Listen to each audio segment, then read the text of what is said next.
किया है डीजे विकास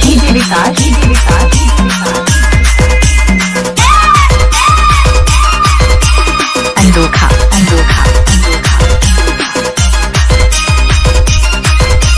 लवर का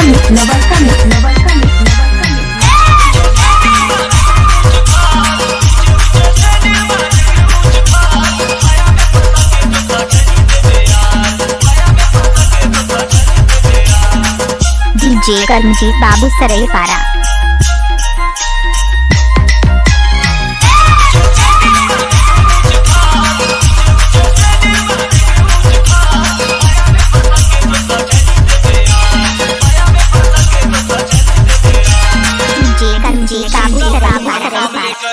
आगे क्या अंजाम होगा और दिल चीर कर देख लेना, इस दिल में तुम्हारा नाम होगा, इस दिल में तुम्हारा नाम होगा।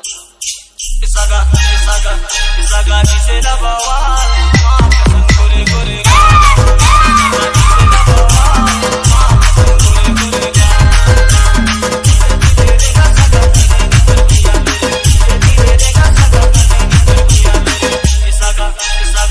इसागा जिसे ना बवाल कसम गोरे गोरे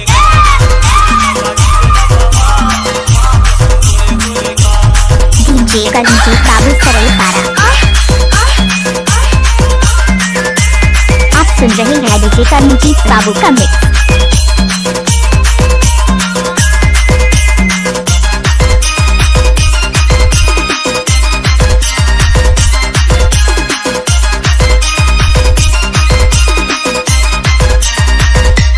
डीजे करमजीत बाबू सराइपारा।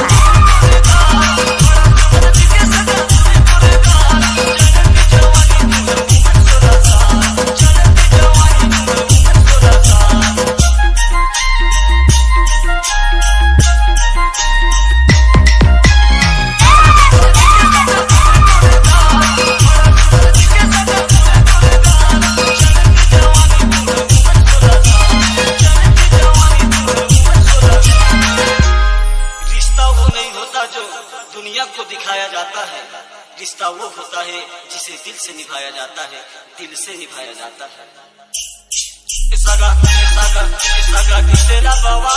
सराइपारा डीजे काश लोखा